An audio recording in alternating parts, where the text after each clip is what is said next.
ഒരു പുതിയ ചാപ്റ്റർ നമ്മൾ ഇന്ന് സ്റ്റാർട്ട് ചെയ്യുന്നു. ചാപ്റ്ററിൻ്റെ പേര് സർഫസ് കെമിസ്ട്രി എന്നാണ്.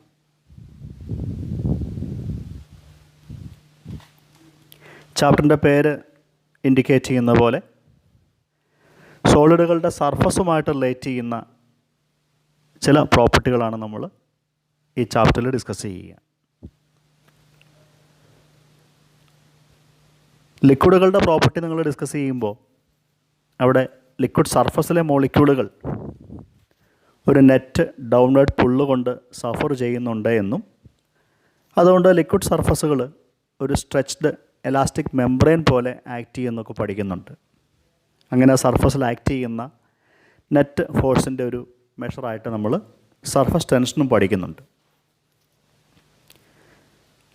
ലിക്വിഡ് സർഫസ് പോലെ തന്നെ സോളിഡ് സർഫസുകളും സർഫസിലെ മോളിക്യൂൾസും ഒരു ഡൗൺവേർഡ് പുള്ള് കൊണ്ട് സഫർ ചെയ്യുന്നുണ്ട്. ഇങ്ങനെ ആ സർഫസിൽ ആക്ട് ചെയ്യുന്ന അൺബാലൻസ്ഡ് ഫോഴ്സുകളുടെ ഫലമായിട്ട് സോളിഡ് സർഫസുകൾ എക്സിബിറ്റ് ചെയ്യുന്നൊരു ഫിനോമിനയാണ് അഡ്സോർപ്ഷൻ. നമുക്ക് ആദ്യം അഡ്സോർപ്ഷൻ്റെ ഒരു ഡെഫിനിഷനിലേക്കൊന്ന് വരാം.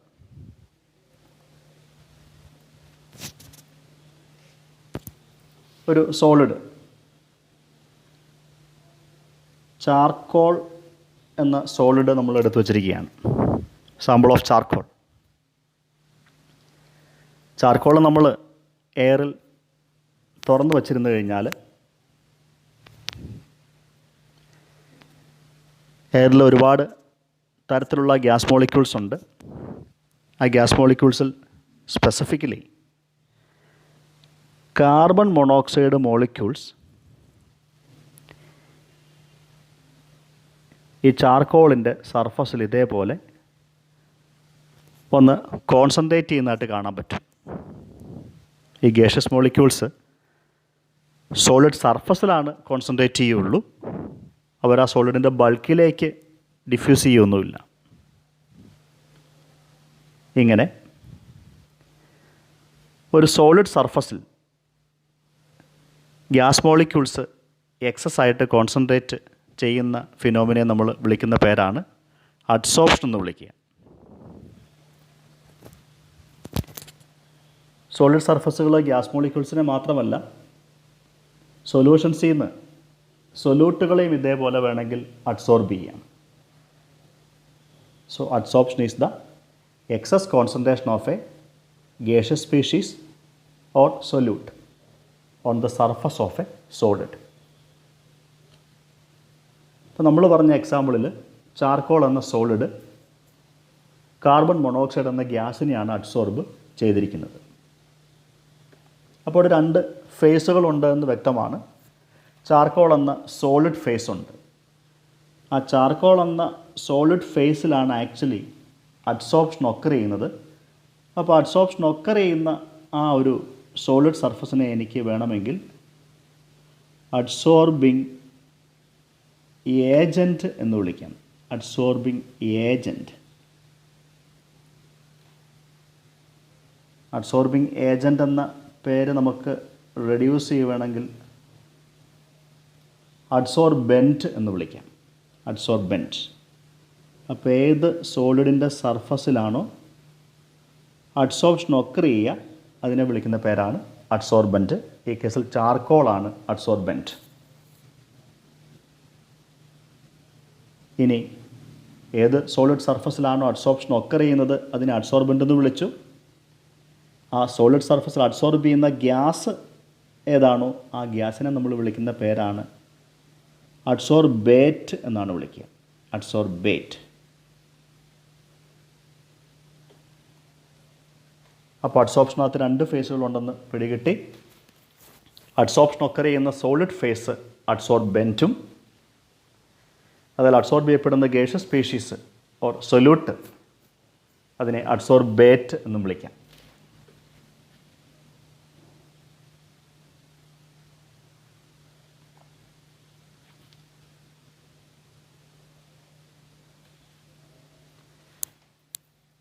നമുക്കൊന്ന് പിക്ചോറിയലായിട്ട് വേണമെങ്കിൽ ഒന്ന് റെപ്രസെൻ്റ് ചെയ്യാൻ വേണമെങ്കിൽ ചാർക്കോൾ എന്ന് പറയുന്ന സോളിഡ് ബ്ലാക്ക് ആയിട്ട് ഇവിടെ കാണിച്ചിട്ടുണ്ട്. അത് അഡ്സോർബൻ്റ് ആണ്. അതിൽ ചേമ്പറിനകത്തുള്ള ഗ്യാഷ്യസ് മോളിക്യൂൾസ് ആ സർഫസിൽ അഡ്സോർബ് ചെയ്യപ്പെട്ടിരിക്കുകയാണ്.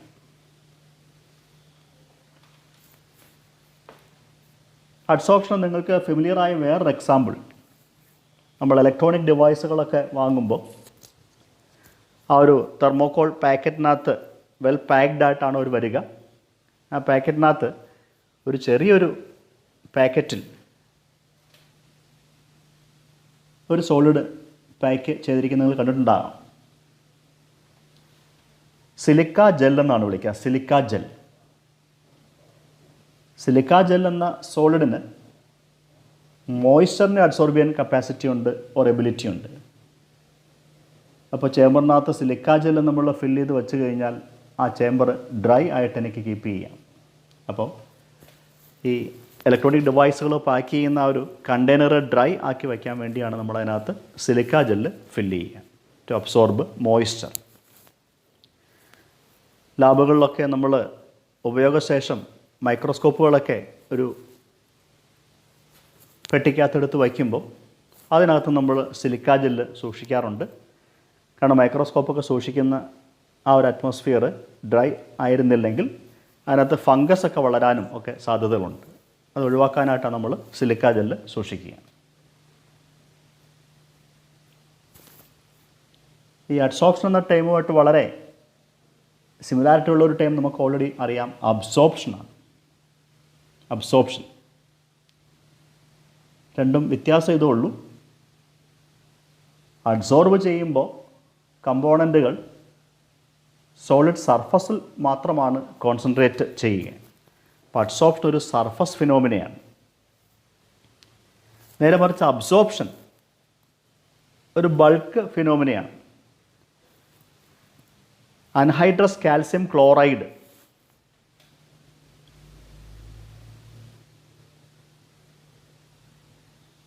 കാൽസ്യം ക്ലോറൈഡിന് മോയ്സ്ചറിനെ അബ്സോർബ് ചെയ്യാൻ കഴിവുണ്ട്. അപ്പോൾ കാൽസ്യം ക്ലോറൈഡ് നമ്മൾ അറ്റ്മോസ്ഫിയർ തുറന്ന് വെച്ച് കഴിഞ്ഞാൽ അത് അറ്റ്മോസ്ഫിയറിൽ നിന്ന് മോയ്സ്ചർ അബ്സോർബ് ചെയ്ത് ആ മോയ്സ്ചർ അതിനകത്തേക്ക് കൂടി മൈഗ്രേറ്റ് ചെയ്ത് ആ കോമ്പൗണ്ട് അതിനകത്ത് ഡിസോൾവ് ചെയ്യും. അപ്പോൾ അബ്സോർപ്ഷൻ ഒരു ബൾക്ക് ഫിനോമിനയാണ്, അഡ്സോർപ്ഷൻ ഒരു സർഫസ് ഫിനോമിനയാണ്. മോയ്സ്ചറിനെ അബ്സോർബ് ചെയ്യുന്ന ഒരു കോമ്പൗണ്ടിന് എക്സാമ്പിളാണ് അൻഹൈഡ്രസ് കാൽസ്യം ക്ലോറൈഡ്. ഇനി ഫെമിലിയറായ മറ്റു ചില എക്സാമ്പിളുകളൊക്കെ വേണമെങ്കിൽ ചില ഓർഗാനിക് കളറിംഗ് മെറ്റീരിയൽസ് ഡൈ എന്ന് വിളിക്കും. മെത്തിലിൻ ബ്ലൂ എന്ന ഡൈ ആണ് നമ്മൾ ഇവിടെ പിക്ചറിൽ കാണിച്ചിരിക്കുന്നത്. അപ്പോൾ ഒരു കോണിക്കൽ ഫ്ലാസ്കിൽ മെത്തിലിൻ ബ്ലൂ എടുത്തിട്ട് അതിലേക്ക് ചാർക്കോൾ ഇട്ട് കുറച്ച് നേരം ഷെയ്ക്ക് ചെയ്യുവാണെങ്കിൽ ചാർക്കോൾ ഈ മെത്തിലിൻ ബ്ലൂ എന്ന ഓർഗാനിക് ഡൈയെ അഡ്സോർബ് ചെയ്യും.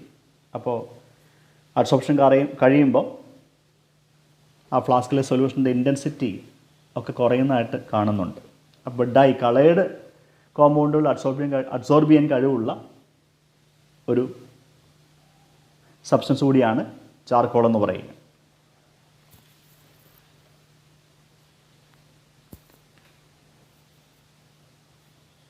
അടുത്തത് ഈ അഡ്സോർപ്ഷനുമായിട്ട് റിലേറ്റ് ചെയ്യുന്ന എൻട്രോപ്പി ചേഞ്ചും എൻതാൽപ്പി ചേഞ്ചും എങ്ങനെയാവും എന്നുള്ളതാണ്.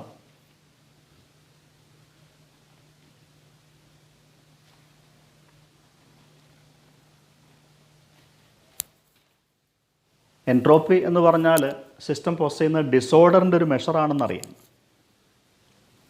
അപ്പോൾ ഒരു ഗ്യാഷ്യസ് സ്പീഷീസ് ഒരു സോളിഡ് സർഫസിൽ അഡ്സോർബ് ചെയ്യപ്പെടുമ്പോൾ അവർക്കിടയ്ക്ക് ചില ബോണ്ടുകളൊക്കെ ഫോം ചെയ്താലേ അഡ്സോർബ് ചെയ്ത് അവിടെ കോൺസെൻട്രേറ്റ് ചെയ്യാൻ പറ്റുള്ളൂ. അപ്പോൾ ആ ഗ്യാഷ്യസ് സ്പീഷീസിൻ്റെ ഫ്രീഡം ഓഫ് മൂവ്മെൻറ്റ് കുറയുന്നതുകൊണ്ട് ഡിസോർഡറും കുറയും. ഡിസോർഡർ കുറയും എന്ന് പറഞ്ഞാൽ അഡ്സോർപ്ഷൻ്റെ എൻട്രോപ്പി, ചേഞ്ച് ഇൻ എൻട്രോപ്പി നെഗറ്റീവാണ് എന്ന് മനസ്സിലാക്കാം. അപ്പോൾ delta S of adsorption is negative. Adsorb ചെയ്യുമ്പോൾ എൻട്രോപ്പി കുറയുകയാണ് ചെയ്യുക. ഇനി ഹീറ്റ് ഓഫ് അഡ്സോർപ്ഷനെ പറ്റിയാണ്, അല്ലെങ്കിൽ എൻതാൽപ്പി ഓഫ് അഡ്സോർപ്ഷൻ. അഡ്സോർബെൻറ്റും അഡ്സോർബേറ്റുമായിട്ട് എന്തെങ്കിലും ചില ബോണ്ടുകളൊക്കെ ഫോം ചെയ്താലേ ഉള്ളൂ. അത് വീക്ക് ബോണ്ടാകാം, സ്ട്രോങ് ബോണ്ടാകാം. എനിവേ ഏതെങ്കിലും ബോണ്ടുകൾ ഫോം ചെയ്താൽ മാത്രമാണ് ഈ അഡ്സോർബ്ഡ് കമ്പോണൻറ്റ് സോളിഡിൽ സ്റ്റിക്ക് ചെയ്യുള്ളൂ. ബോണ്ട് ഫോർമേഷൻ എന്ന് പറയുന്നത് സിസ്റ്റത്തെ സ്റ്റെബിലൈസ് ചെയ്യുന്ന ഫാക്ടറാണ്. അപ്പോൾ അഡ്സോർപ്ഷൻ വഴി സ്റ്റെബിലിറ്റി ഉണ്ടാകുന്നുണ്ടെങ്കിൽ ഉറപ്പായിട്ടും അത്ര കണ്ട് എനർജി റിലീസ് ചെയ്യണം. അതുകൊണ്ട് അഡ്സോർപ്ഷൻ ഒരു ഹീറ്റ് ലിബറേറ്റിംഗ് പ്രോസസ്സാണ്, അല്ലെങ്കിൽ എക്സോതെർമിക് പ്രോസസ്സാണ്. ഏതൊരു എക്സോതെർമിക് പ്രോസസ്സിനും ഡെൽറ്റ എച്ചും നെഗറ്റീവായിരിക്കും.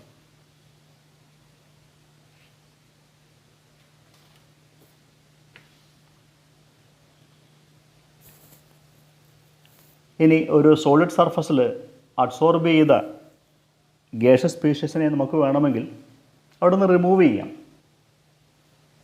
ഇപ്പോൾ സിലിക്ക ജെല്ലിൽ അഡ്സോർബ് ചെയ്യപ്പെട്ട മോയ്സ്ചറോ അല്ലെങ്കിൽ ചാർക്കോളിൽ അഡ്സോർബ് ചെയ്യപ്പെട്ട കാർബൺ മോണോക്സൈഡോ ഒക്കെ ഉണ്ടെങ്കിൽ അവനെ റിമൂവ് ചെയ്യാനായിട്ട് പതുക്കെ ഒന്ന് ഹീറ്റ് ചെയ്താൽ മതി. ഇങ്ങനെ അഡ്സോർബ്ഡ് കമ്പോണൻറ്റിനെ സോളിഡ് സർഫസിൽ നിന്ന് റിമൂവ് ചെയ്യുന്ന പ്രോസസ്സ്, അഡ്സോർപ്ഷൻ്റെ റിവേഴ്സ് പ്രോസസ്സ്, അതിനെ വിളിക്കുന്ന പേര് ഡീസോർപ്ഷൻ എന്നാണ്. Removal of adsorbed component from the solid surface is known as ഡീസോർപ്ഷൻ.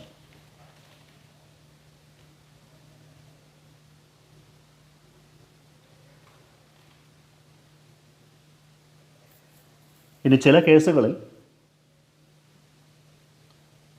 Simultaneous ആയിട്ട് അഡ്സോർപ്ഷനും അബ്സോർപ്ഷനും നടക്കാമെന്നാണ് പറയുക.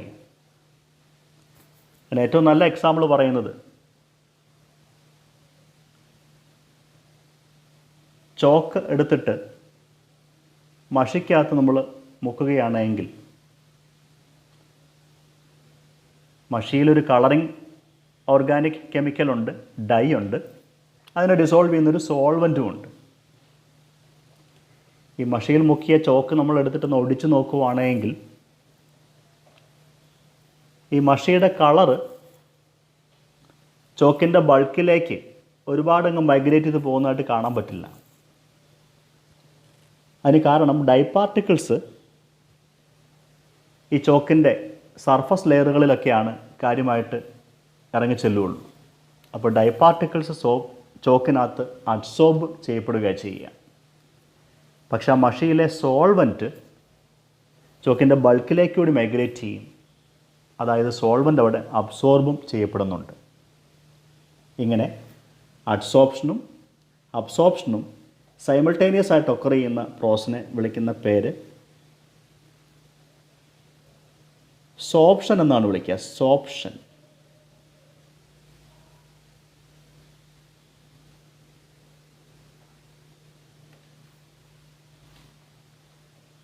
അടുത്തായിട്ട് ഡിസ്കസ് ചെയ്യേണ്ടത് ടൈപ്സ് ഓഫ് അഡ്സോർപ്ഷനാണ്. അഡ്സോർബൻറ്റും അഡ്സോർബേറ്റുമായിട്ട് ഫോം ചെയ്യുന്ന അട്രാക്റ്റീവ് ഫോഴ്സുകളുണ്ട്.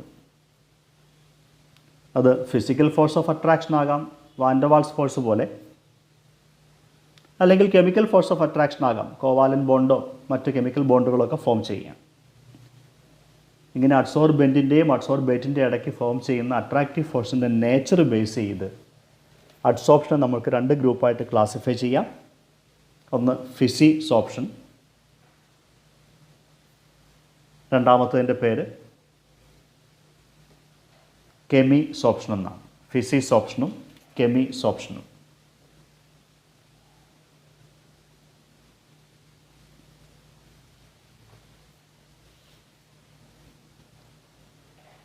അടുത്തൊരു കമ്പാരിസനാണ് ബിറ്റ്വീൻ ഫിസിസോർപ്ഷൻ ആൻഡ് കെമിസോർപ്ഷൻ.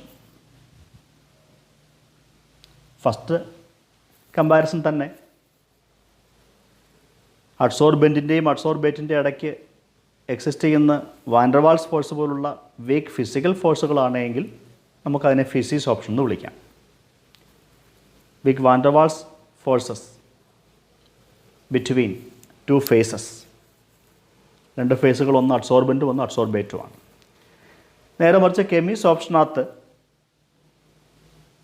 അഡ്സോർബൻറ്റിനും അഡ്സോർബേറ്റിനും ഇടയ്ക്ക് എക്സിസ്റ്റ് ചെയ്യുന്ന ഫോഴ്സ് സ്ട്രോങ് കെമിക്കൽ ബോണ്ടുകളാണ്. അതുകൊണ്ട് തന്നെ ഫിസിസോർപ്ഷൻ കമ്പാരിറ്റീവ്ലി ലെസ് സ്റ്റേബിളും കെമീസ് ഓപ്ഷൻ ഹൈലി സ്റ്റേബിളുമാണ്.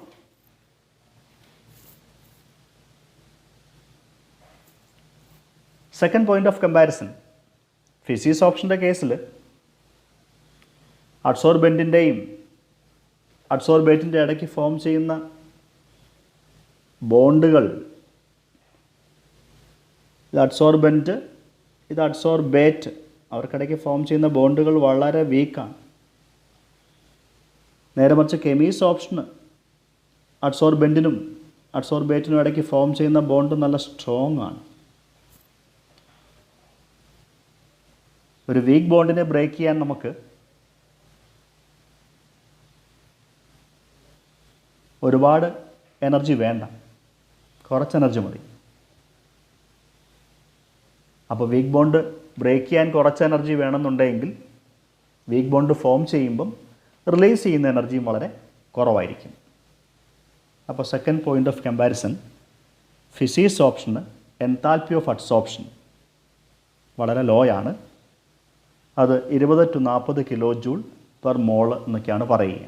ഒരു മോൾ ഗ്യാസ് ഫിസിക്സ് ഓപ്ഷൻ നടത്തിക്കഴിഞ്ഞാൽ ലിബറേറ്റ് ചെയ്യുന്ന ഹീറ്റ് ഈ റേഞ്ചിലേ വരുള്ളൂ, വളരെ ലോ എമൗണ്ട് ഹീറ്റേ റിലീസ് ചെയ്യുള്ളൂ. നേരെ മറിച്ച് കെമീസ് ഓപ്ഷന് ഫോം ചെയ്യുന്ന ബോണ്ടുകൾ വളരെ സ്ട്രോങ് ആയതുകൊണ്ട് സിസ്റ്റം കൂടുതൽ സ്റ്റെബിലൈസ് ചെയ്യപ്പെടണം. അതുകൊണ്ട് റിലീസ് ചെയ്യപ്പെടുന്ന ഹീറ്റും കമ്പാരിറ്റീവ്ലി കൂടുതലായിരിക്കും. അപ്പോൾ കെമിയുടെ കേസിൽ എൻതാൽപ്പി ഓഫ് അഡ്സോർപ്ഷൻ വളരെ കൂടുതലാണ്. അതിൻ്റെ വാല്യൂ 80 കിലോ ജൂൾ തൊട്ട് 240 കിലോ ജൂൾ പെർ മോളൊക്കെയാണ് കെമീസ് ഓപ്ഷൻ്റെ കേസിൽ എൻതാൽപ്പി ഓഫ് അഡ്സോർപ്ഷൻ വരിക. മൂന്നാമത്തെ പോയിന്റ്, ഫിസിക്സ് ഓപ്ഷൻ്റെ കേസിൽ ഫിസിക്കൽ ബോണ്ട് ആണ് ഫോം ചെയ്യുക. ഫിസിക്കൽ ബോണ്ട് ഫോം ചെയ്യാനായിട്ട് നമുക്ക് സിസ്റ്റത്തെ ഒരുപാട് ഹീറ്റ് ചെയ്യേണ്ട പർപ്പസുകളൊന്നുമില്ല, ഒരു ആക്ടിവേഷൻ എനർജി കൊടുക്കേണ്ട ആവശ്യമില്ല. സോ ഫിസിക്സ് ഓപ്ഷന് എനർജി ഓഫ് ആക്ടിവേഷൻ്റെ ആവശ്യമില്ല. നേരെ മറിച്ച് കെമീസ് ഓപ്ഷന് ഒരു കെമിക്കൽ റിയാക്ഷൻ ഒക്കർ ചെയ്യണമെന്നുണ്ടെങ്കിൽ മിക്കവാറും പ്രോസസ്സുകൾ നമുക്ക് ആക്ടിവേറ്റ് ചെയ്യേണ്ടി വരും, ഓർ ഹീറ്റിൻ്റെ ഫോമിൽ എനർജി ചിലപ്പോൾ കൊടുക്കേണ്ടി വന്നേക്കാം. അപ്പോൾ chemisorption requires high activation energy. Fourth difference, physisorption specific അല്ല എന്നാണ് പറയുക. നമ്മൾ ചാർക്കോളിൻ്റെ സർഫസിൽ കാർബൺ മോണോക്സൈഡ് അഡ്സോർബ് ചെയ്യുന്ന കാര്യം പറഞ്ഞായിരുന്നു. ഫിസിക്കൽ ബോണ്ട് കൊണ്ടാണ് കാർബൺ മോണോക്സൈഡ് ചാർക്കോൾ സർഫസിൽ അഡ്സോർബ് ചെയ്യപ്പെടുക. ഈ ചാർക്കോൾ സർഫസിൽ കാർബൺ മോണോക്സൈഡ് മാത്രമല്ല, മിക്കവാറും ബാക്കി എല്ലാ ഗ്യാസുകളും ലോ റേറ്റിലൊക്കെ അഡ്സോർബ് ചെയ്യപ്പെടുന്നുണ്ട്. അപ്പോൾ ചാർക്കോൾ ഇന്ന ഗ്യാസിനെ മാത്രമാണ് അഡ്സോർബ് ചെയ്യുക എന്ന് പറയാൻ പറ്റില്ല. അത് കാർബൺ മോണോക്സൈഡിനെ കൂടുതലായിട്ട് അഡ്സോർബ് ചെയ്യുന്നുണ്ട്, അതിനെ മാത്രമല്ല ബാക്കി എല്ലാ ഗ്യാസുകളും ഇത് അഡ്സോർബ് ചെയ്യും. അപ്പോൾ ഒരു എൻസൈമാറ്റിക് ആക്ഷനൊക്കെ ഹൈലി സ്പെസിഫിക് ആണെന്ന് പറയുന്ന പോലെ ഒരു പ്രത്യേക എൻസൈം ഒരു പ്രത്യേക സബ്സ്ട്രേറ്റിൽ മാത്രമാണ് ആക്ട് ചെയ്യുക, സ്പെസിഫിക് ആയിട്ടാണ് ആക്ട് ചെയ്യുക എന്ന് പറയുന്ന പോലെ ഇവിടെ അങ്ങനെ നിർബന്ധ ബുദ്ധിയൊന്നുമില്ല. സോളിഡ് സർഫസുകൾക്ക് ഫിസിക്സ് ഓപ്ഷൻ നടത്തുമ്പോൾ പല ഗ്യാസുകളെയും വേണമെങ്കിൽ അഡ്സോർബ് ചെയ്യാം. നേരെ മറിച്ച് കെമീസ് ഓപ്ഷൻ ഹൈലി സ്പെസിഫിക് ആണ്. കെമിക്കൽ ബോണ്ട് ഫോം ചെയ്ത് അഡ്സോർബ് ചെയ്യപ്പെടുമ്പോൾ എല്ലാ സോളിഡുകളും എല്ലാ ഗ്യാസുകളെയും അഡ്സോർബ് ചെയ്യാറില്ല, അത് ഹൈലി സ്പെസിഫിക് ആണ്.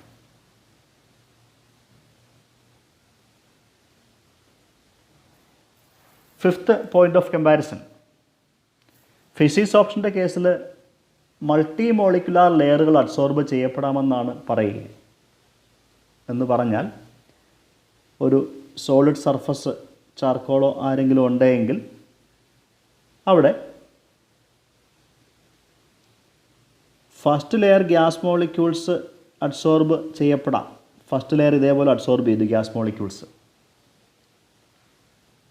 ഈ ഫസ്റ്റ് ലെയറിൻ്റെ മുകളിൽ ഫിസിക്കൽ ഫോഴ്സ് കൊണ്ട് സെക്കൻഡ് ലെയർ ഗ്യാസ് മോളിക്യൂൾസിന് വേണ്ടി അഡ്സോർബ് ചെയ്യാം.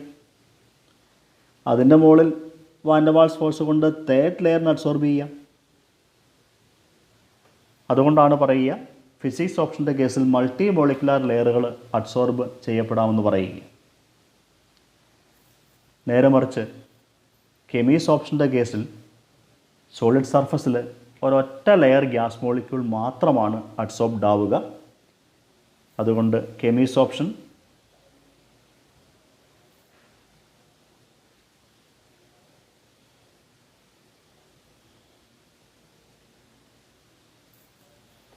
യൂണിമോളിക്കുലാർ ലെയർ മാത്രമാണ് അഡ്സോർബ് ചെയ്യപ്പെടുക. Last point of difference,